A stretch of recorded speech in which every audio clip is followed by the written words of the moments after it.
Hello, welcome back to the Robaer Report.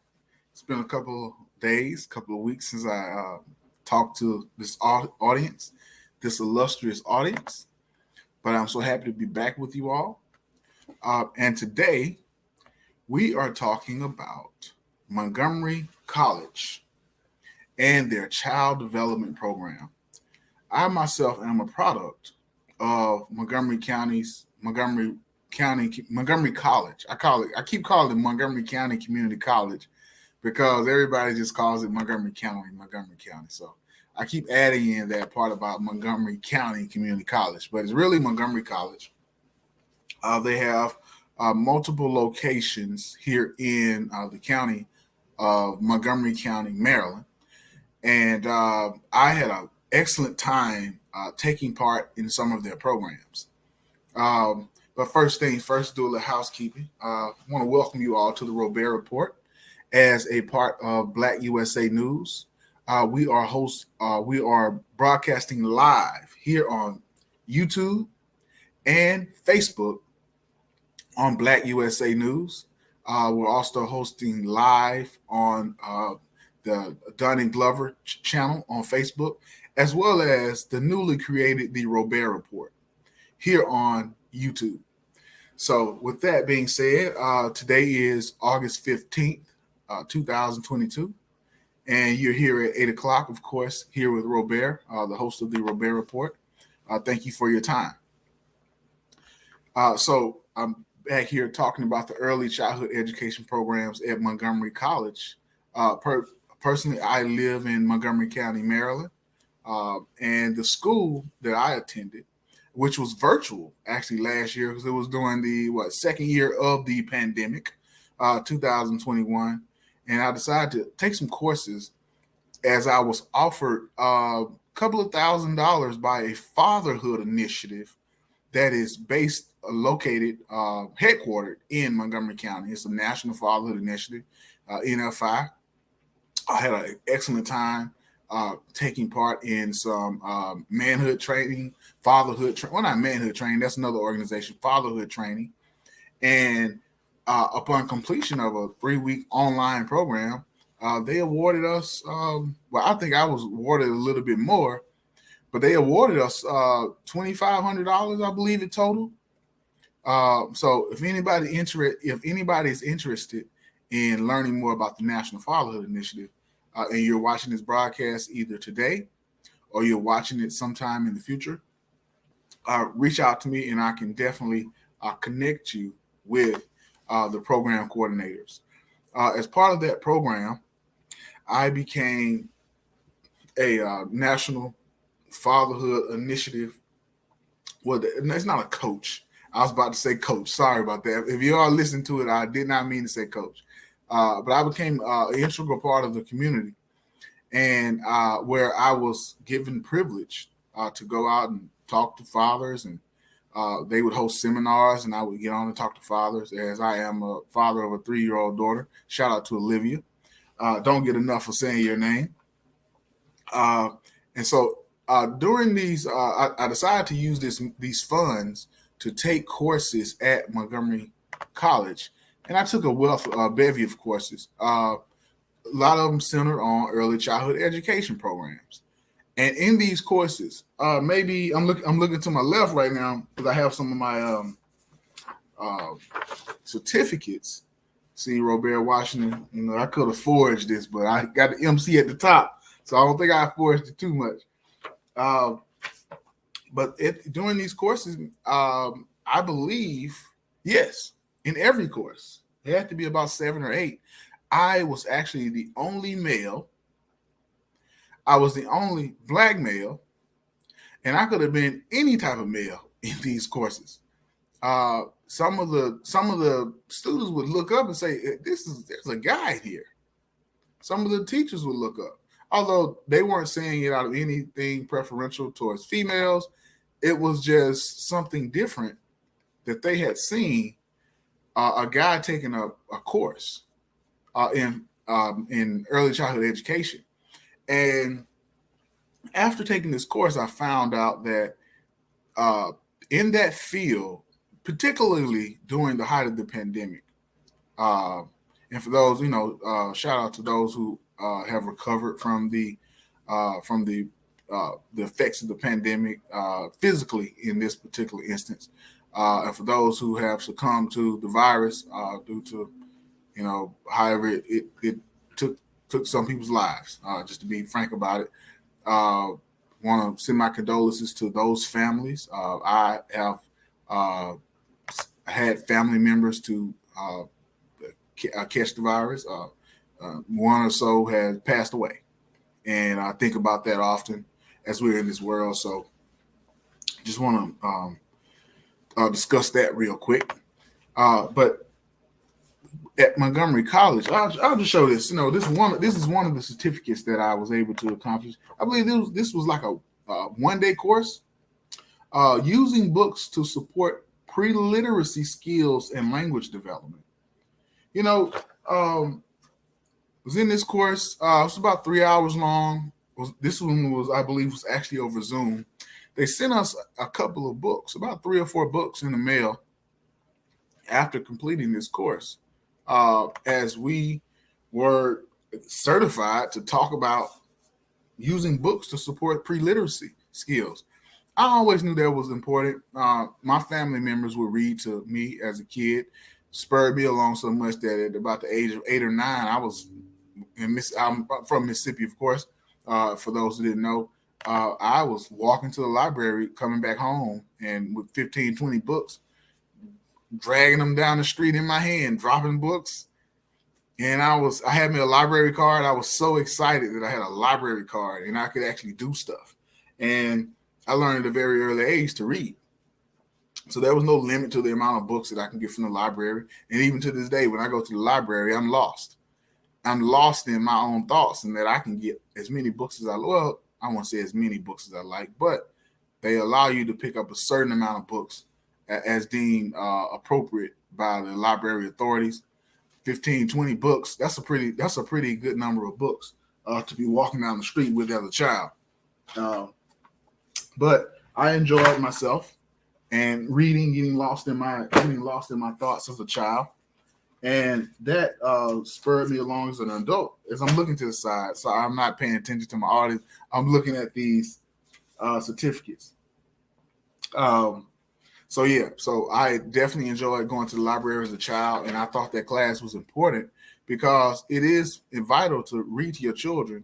And if you have a structured program, structured paradigm behind you that can show you how to read to your children and what age and stages of learning and growth and development where they are, where their minds can expand and grow to be the best that their minds can be over the course of time. That's an awesome class. So thank you to Montgomery College. Another one is health and safety training. In this course, we were taught how to, that was medication administration. Health and safety training, we were taught how to keep our child healthy. We were taught to be prepared when with safety initiatives. One of those, I believe, in this course was CPR first aid training. I myself have received my CPR first aid training certificate. Shout out to Coach Daryl Fogan, who's been my good friend since I was 18 years old. Newly introduced to adulthood here in Washington, D.C. I'm in the Washington, D.C. area now, but when I first got to Washington, D.C., he was actually one of my first professors at Howard University in a swimming class. Who knew that one of my great mentors would come out of a swimming class? But it actually, I knew how to swim before I met him, and he taught me how to swim even more. But that's another conversation. He taught me CPR first aid. And so during the health and safety training, they touched on that a lot. Keeping your child safe when there's an issue going on with their health. One is if their child is choking, there's no breathing. You need to be able to kick that skill into gear as quickly as possible. Another course is medication administration training. Montgomery College at the top. So I'm not a doctor. I'm not even a teacher of early childhood education, yet I have some of the great credentials to begin that process. I just hadn't undertaken that task just yet. It's not a very hard task. It's not too long of a task, but I just hadn't undertaken it. Uh, and I think about it sometimes as I'm driving around Maryland, Washington D.C., Northern Virginia, as I'm just perusing the area, going taking care of tasks, and I see these child development schools, um, and I come to find out that a lot of them are understaffed right now, and the pandemic uh, was very had real dire effects on some of these programs, these schools, and parents weren't allowing their children to go because of obvious reasons. Um, but a lot of them survived. But then there became the issue of staffing, and staffing became an issue because of funds to pay these people, these staff members. And while it is said that the price of early childhood education or taking your child to daycare or one of these child care centers, the price of attendance for your child has increased. This doesn't necessarily relate to an increase in the pay for the staff or the teachers who are actually training these students. So there's a lot of schools that do not have qualified teachers to or qualified staff to be working in these schools, and particularly they don't have enough money to pay the staff, which is kind of a sad situation because we're in the United States of America. And, one of the conversations is that teachers should be paid more. I'm 37 years old, and I've heard this conversation my entire life. Yet teachers barely get paid more as they quote unquote should in this society, and particularly with early childhood education. So, if you're in early childhood education, shout out to you for taking over the reins and taking care of our children in these child development centers across the DMV in particular, but across the nation. Um, Another one is emergency preparedness training.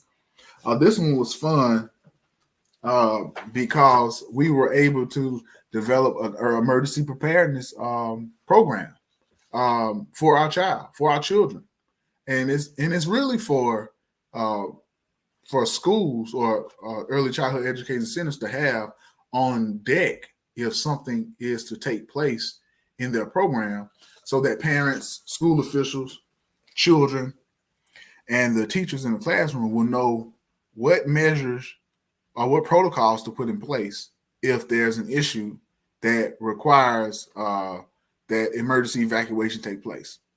And so we had a written plan and everything. And it was a powerful course to take.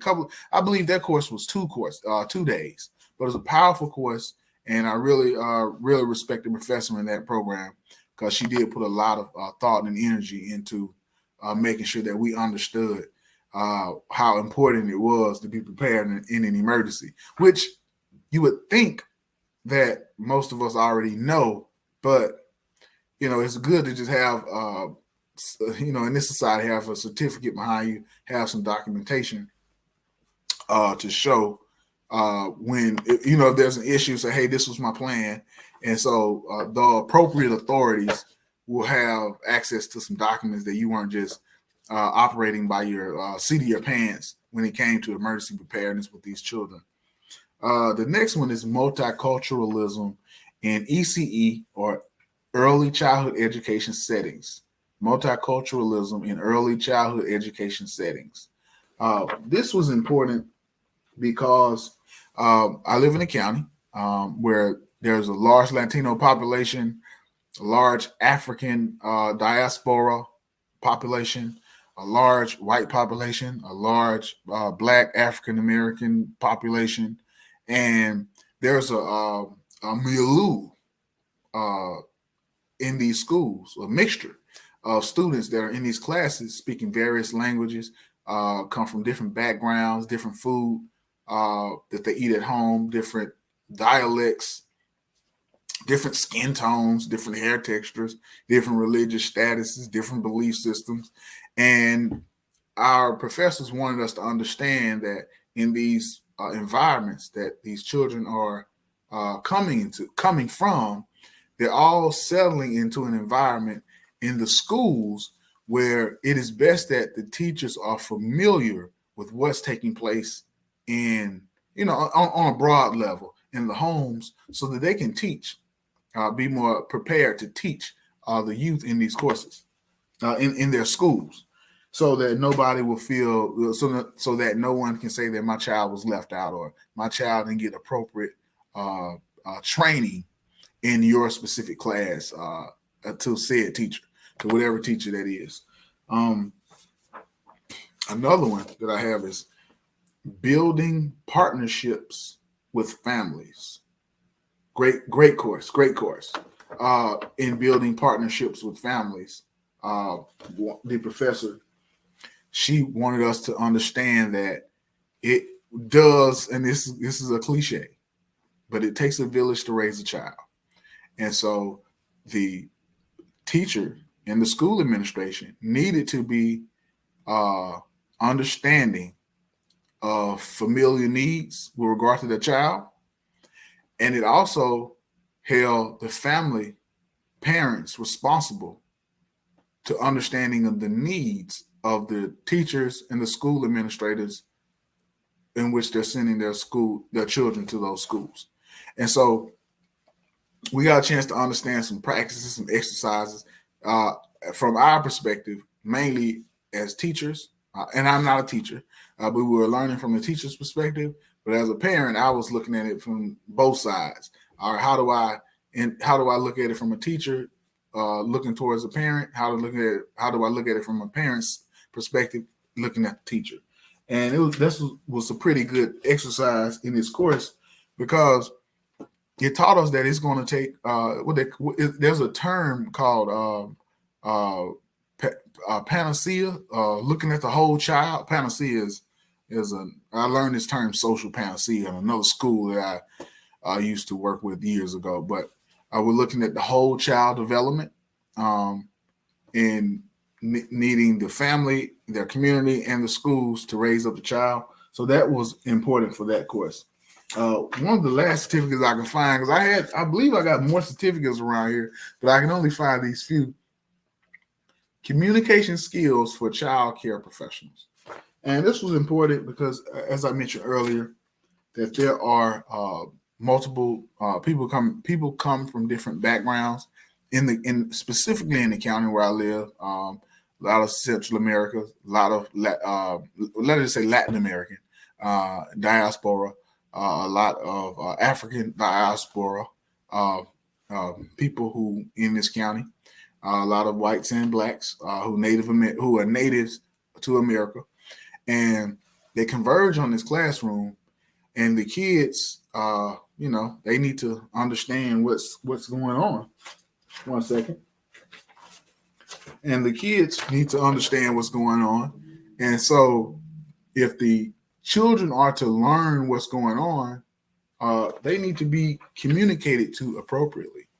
So the child care administrator or the child care professional needs to know how to communicate with these children, needs to know how to communicate with the parent. So that was one of the highlights of that course, was just teaching parents, they are parents, a lot more parents, but teaching my classmates in those instances how to talk to the children and their parents with regard to educating that child. I have just gone over right now, about 7 of the certificates that I hold from that program.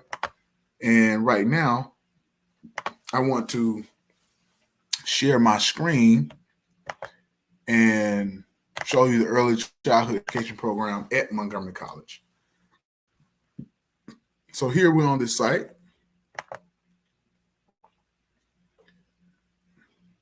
Let me see. Is it up yet? Oh, let me see. I think this is it right here. Oh, no, we're not. We're not sharing just yet. Here we go. It's gonna come up. Oh, here we go. Add the stream. Early childhood education programs. Let me see. Do I want to make it full screen? Yeah, I'll keep myself in here. All right. So, early childhood education programs. Further your career with an early childhood certificate or degree. So here they actually have certificates and degrees, and with appropriate training, they have multiple tracks. You can achieve your your child development associate, your CDA requirement. And one of the things that I found out about this CDA certificate is that you can actually open up your own, and this is a national credential, 120 clock hours. You can open up your own child development program.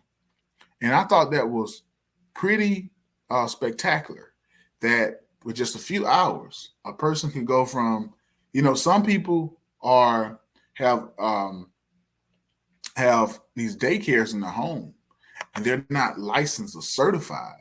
And that can become a major issue uh, if litigation needs to take place because they didn't have a certification. They're just somebody who's taking care of somebody's child. And if an incident happens, I have a friend where an incident happened like that, but I believe the organization was certified, but there's still an incident took place. And if it wasn't for their license, even though the situation was dire, if it wasn't for their license, that would be another strike that would be on the organization or on the early childhood education program. But since they have their license, which they, I assume, they have their child development associate credential, they're okay from that perspective. They have non-credit programs, as we see right here, through the Workforce Development and Continuing Education Division. That's where I was able to pick up my courses. They were non-credit programs. You can also achieve associate degree in early childhood education.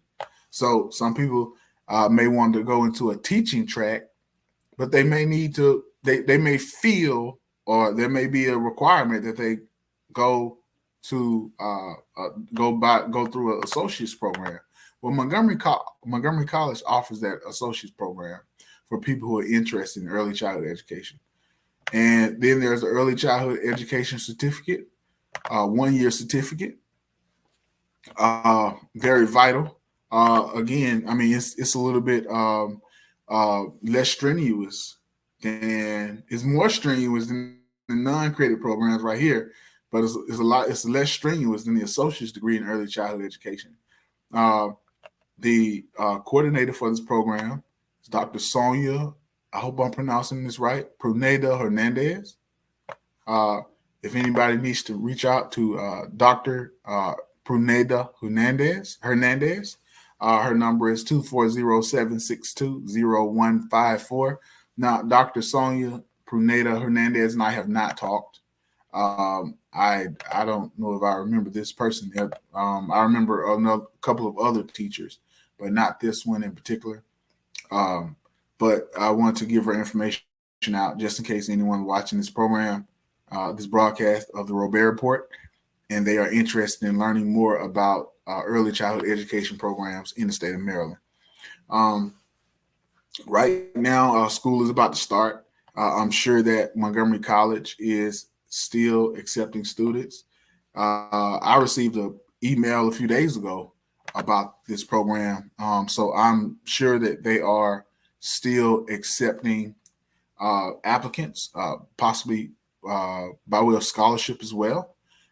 So that with the goal being, which I love this picture in the background, with the goal being that you, as a teacher, as a practitioner of early childhood education, you're able to hold the attention of the youth just like this, so that they can learn, grow, and prosper, and be assets to our community here in Montgomery County and to the global world. Once again, that will end the broadcast for today. My name is Robaer. This is the Robaer Report. I am the host of the show today. Let me stop sharing my screen. I am the host of the show today on August 15th. Please tune in next Monday, same time, 8 o'clock, on the Robaer Report YouTube channel, Black USA News YouTube channel, Donnie Glover YouTube channel, and Black USA News Facebook channel. Once again, have a good day. Signing off and enjoy the rest of your week. Take care.